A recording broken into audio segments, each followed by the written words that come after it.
Hello, and I'm here with Kansas House Representative candidate Kim Zito today to talk about the election. How are you doing today, Kim? Good, really good. I'm glad today is here. Thank you. Perfect. So a lot of our viewers are first-time voters and may have not know the campaign that you are running or the issues that you are campaigning for.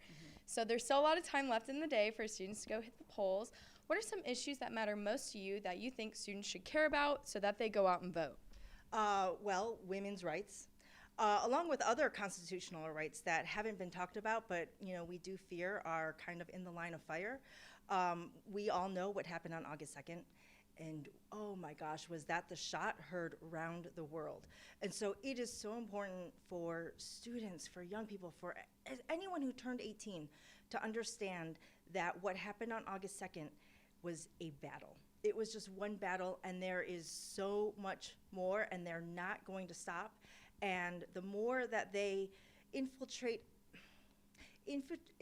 levels of government, the less power we have to fight them on this. And so it is so important to make your voices known, every vote counts, and this election is just as important as August 2nd.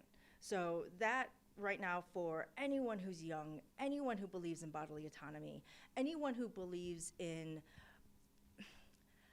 I hate to say it, but it's like there is a party that is conservative, meaning it holds the values of status quo, and the status quo was 50 years of precedent, giving women the right to privacy, the right to medical care, the right to their agency over their own body.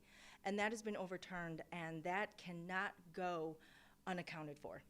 So show up today. There's still, 3.5 hours left? Yeah, sounds about right. 3.5 hours left to get your votes in. There is plenty of time. It takes 5 minutes. Yeah. And then the other stuff is just, working for Kansan families, working for students, working to make sure that, our dollar can go as far as it can go, that the state government isn't putting even more challenges and more hindrances in front of people to overcome.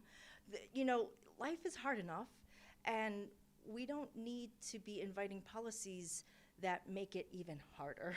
I mean, come on now, Right. So Kansas State University has seen a decrease in enrollment over the past few years. As Kansas House Representative, is there anything that you can do to support universities like K-State turn these numbers around? Yeah, but I don't know what that is, and I'm going to be straight up honest. I don't think anybody knows what that is, and we need to find out the why. Why are enrollment numbers dropping? Is it because of a decline in birth rate? So if it's a decline in birth rate, then there's limited power that we have to overcome that challenge. But if it's something like, well, more high school seniors are going the route of trade schools or technical schools instead of a four-year university, then it might be the challenge of, okay, well, how do we overcome that? Can four-year universities offer a two-year program like a trade school? Maybe it's the culture of Kansas. I'm going to be straight up honest here. We are 7-hour drive from the Colorado border, and Colorado has something that is recreational, and Kansas doesn't. So that might factor into students' decisions. I don't know the answers to this, but we can't pretend that we can just go in and create solutions for problems that we don't really know why they're happening. Right. Do you believe in the expansion of CanCare? Why or why not? Absolutely. It is cruel that it has not been implemented yet. It is wholly dishonest as to the reasons why it hasn't been implemented yet. And it is tied to abortion. Yes, we need to expand Medicaid, or as it's known here, CanCare. This will not only save the state government millions of dollars, probably about between 60 and 70 million, but it gives people access to care. It will create 23,000 new jobs. It will keep hospitals open. We have to think about Western Kansas, where not only is a hospital the centerpiece of a local economy, but it's also the only resource for healthcare. It might even be the only resource to get prescriptions filled. So all of these things we can keep and sustain. We can cover about 7,000 vets and their families by expanding Medicaid. It's a no-brainer, and the reason why it is not passed is because of politics. Stupid, stupid politics. What do you feel is the top issue in Manhattan, Kansas that, if elected, you will work to improve upon? Oh my God, name it, like whittle it down to one. Property taxes. We all know property taxes are going up, up, up, up, up. And it's hurting families, it's hurting communities, it's hurting things like our Parks and Recs department. And here's the kicker. Our property taxes don't have to be going up at this steep rate. We have a statute on the books here in Kansas. It's been on the books since the mid-1930s, and it gives property owners property tax relief. And so what that does is it takes the burden off of local governments to have to make up shortfalls in their budgets. We do need property taxes. It's the workhorse of local government budgets. It's what gives us roads. It's what keeps our pools open in the summer. It's what keeps our libraries open.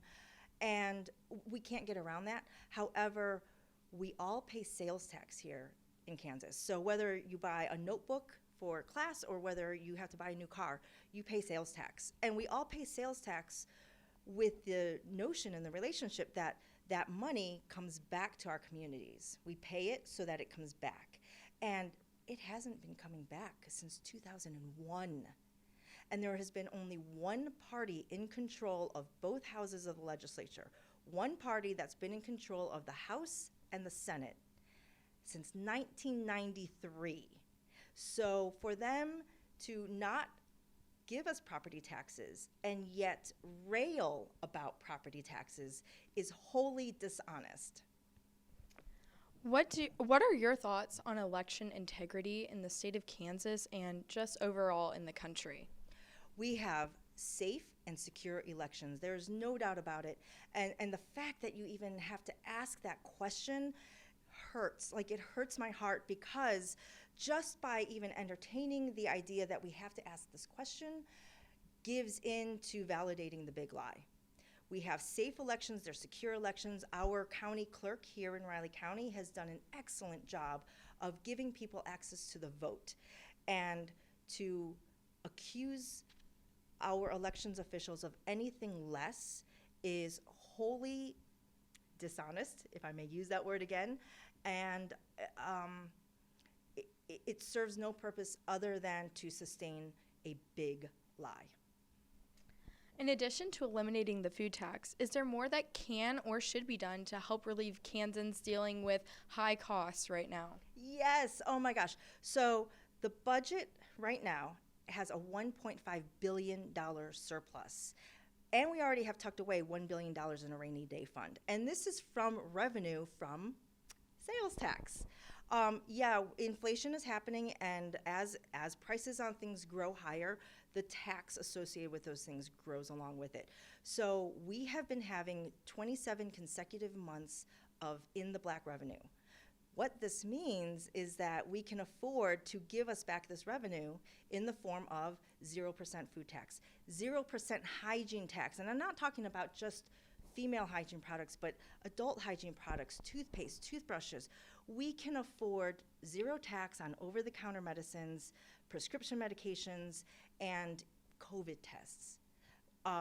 This is all possible, and really, it's the humane thing to do, and it's unbelievable how much a few bucks here and a few bucks there add up. And if I can take this out, so if we had 0% food tax starting July 1st, and there was a bill that would have allowed that, like I said, it's so easy to just not recognize a few bucks here and a few bucks there. But since July 1st, I have spent $194.25 just on tax. That is obscene. I can think of a lot of other things, especially when you have a 5-year-old, that $200 can go towards. So, water policy is a new issue that many voters might not be thinking about, but is becoming more prevalent in rural communities. What are your plans to protect rural farmers and their water resources? So, yes, out in western Kansas, there is the water aquifer, and in some towns and municipalities and counties, there is only 10 years left of water supply. That is dire. I mean, we are past the point of sounding the alarm. I am not going to pretend to be a scientist. However, this is what happened in this last legislative session. Representative Ron Highland, who comes out of the 51st District right next door to us in Wamego, he presented a 300-page bill tackling water, the water issue. Now, Ron Highland is not running for re-election. Why? I don't know. Could it be because the people and his leaders in his own party punished him because he recognized the words climate change? And what they did was they gutted the bill and made it useless. So what can be done to address the water issue? I don't know, because right now it is David versus Goliath, and Goliath is that Republican Party that punished its own member for trying to solve water. And this is why voting is so important. You know, he was a member. He was doing the right thing, not just for the environment, but for farmers and ranchers and, I don't know, anybody and anything that uses water, which I think is pretty much everything on this earth, right? And he got slammed for it. So what can be done? Unfortunately, I hate to say this to you, Gwyneth, there's nothing that I can do when the party in charge refuses to do it and punishes their own when they try to do it. So this is something that we can all do by showing up and voting, paying attention to what's going on, paying attention to the ugliness that is in the Capitol building in Topeka, and saying, well, you can say yes, or you can say hell no. Could you tell our student voters one fun fact about you and why they should get out there and vote, whether it be for you or any other candidate? A fun fact. Like it can be anything, like silly, Anything. Nothing political. Yeah, it can be anything about you or just whatever you feel. So I've spent many years living abroad, and in one of the places I lived in Japan, and I taught English in Japan. So say yes to anything. Just say yes to anything. But one of the coolest things that I did was I hitchhiked across Japan to go to a music festival. And it was raining and pouring and muddy, so it kind of felt like Woodstock in terms of like the messiness of it. But oh my God, like I hitchhiked across Japan, you know? So yeah, that would be my crazy and fun story. I love it. Thank you so much for your time, Zito, and good luck tonight with your election. Thank you so much, Gwyneth. I appreciate this opportunity. Thank you. Well, there is still time to go hit the polls and vote. Polls close at 7 p.m. And please follow the Collegian for more election coverage and updates throughout the night. In the Collegian Newsroom, I'm Gwyneth Davidson. Awesome. Thank you. Looking to go into journalism? Mm-hmm. Yeah.